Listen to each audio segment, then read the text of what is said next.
ಕಾಂಗ್ರೆಸ್ನಲ್ಲಿ power sharing ಚರ್ಚೆಗೆ ಈಗ ಸ್ವಾಮೀಜಿಗಳು ಕೈ ಜೋಡಿಸಿದ್ದಾರೆ. ಸಚಿವ ಎಚ್.ಕೆ. ಪಾಟೀಲ್ಗೆ ಮುಖ್ಯಮಂತ್ರಿ ಯೋಗ ಕೂಡಿ ಬರಲಿ ಅಂತ ಚಿತ್ರದುರ್ಗ ಭೋವಿ ಗುರುಪೀಠ ಸಂಸ್ಥಾನ ಮಠದ ಇಮ್ಮಡಿ ಸಿದ್ದರಾಮೇಶ್ವರ ಸ್ವಾಮೀಜಿ ಹಾರೈಸಿದ್ದಾರೆ. ಗದಗದಲ್ಲಿ ನಡೆದ ಸಿದ್ದರಾಮೇಶ್ವರ ಜಯಂತಿ ಕಾರ್ಯಕ್ರಮದಲ್ಲಿ ಸ್ವಾಗತ ಕೋರುವ ವೇಳೆ ಸಚಿವ ಎಚ್.ಕೆ. ಪಾಟೀಲ್ರಿಗೆ ಸಿಎಂ ಯೋಗ ಇತ್ತು ಅಂತ ಹೇಳಿದ್ರು. ಎಸ್.ಎಂ. ಕೃಷ್ಣ ಆದ್ಮೇಲೆ ಸಿಎಂಗಾಗಿ ಹೆಸರು ಓಡಿದ್ದು ಎಚ್.ಕೆ. ಪಾಟೀಲ್ರದ್ದೇ.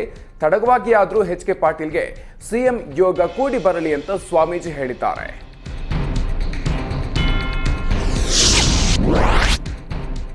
ರಾಜ್ಯ ರಾಜಕಾರಣ ಗಬ್ಬೆದ್ದು ಹೋಗಿದೆ ಅಂತ ವಿಜಯಪುರದಲ್ಲಿ ಮಾಜಿ ಡಿಸಿಎಂ ಈಶ್ವರಪ್ಪ ಆಕ್ರೋಶ ಹೊರಹಾಕಿದ್ದಾರೆ.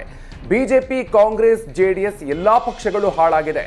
ಆಯಾ ಪಕ್ಷಗಳ ಕೇಂದ್ರ ನಾಯಕರು ಏನೂ ಮಾಡ್ತಾ ಇಲ್ಲ ಅಂತ ಈಶ್ವರಪ್ಪ ವಾಗ್ದಾಳಿ ನಡೆಸಿದ್ರು.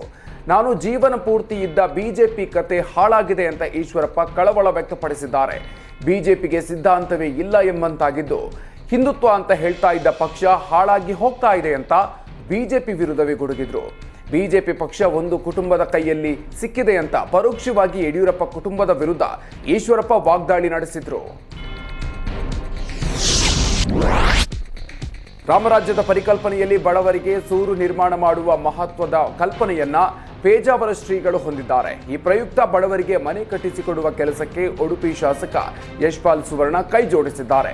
ಪುಷ್ಪಾನಂದ ಫೌಂಡೇಶನ್ ಮೂಲಕ ಸುಮಾರು 12 ಲಕ್ಷ ವೆಚ್ಚದಲ್ಲಿ ಮನೆ ನಿರ್ಮಿಸಿದ್ದಾರೆ. ಶಾಸಕರ ಈ ಸೇವೆ ಶ್ರೀರಾಮ ದೇವರಿಗೆ ಸಂದ ಸೇವೆ ಅಂತ ಪೇಜಾವರ ಮಠದ ವಿಶ್ವಪ್ರಸನ್ನ ತೀರ್ಥ ಶ್ರೀಪಾದರು ಹೇಳಿದ್ದಾರೆ. ಮಲ್ಪೆ ವಡಬಾಂಡೇಶ್ವರ ವಾರ್ಡಿನ ಶ್ರೀಮತಿ ಸುಶೀಲಾಗೆ ಶಾಸಕ ಯಶ್ಪಾಲ್ ಸುವರ್ಣ ಮನೆಯನ್ನ ಹಸ್ತಾಂತರಿಸಿದ್ರು.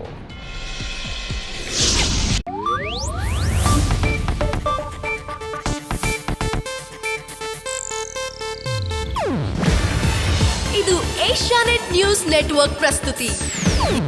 ನೀವು ನೋಡ್ತಿದ್ದೀರಾ ಏಷ್ಯಾನೆಟ್ ಸುವರ್ಣ ನ್ಯೂಸ್.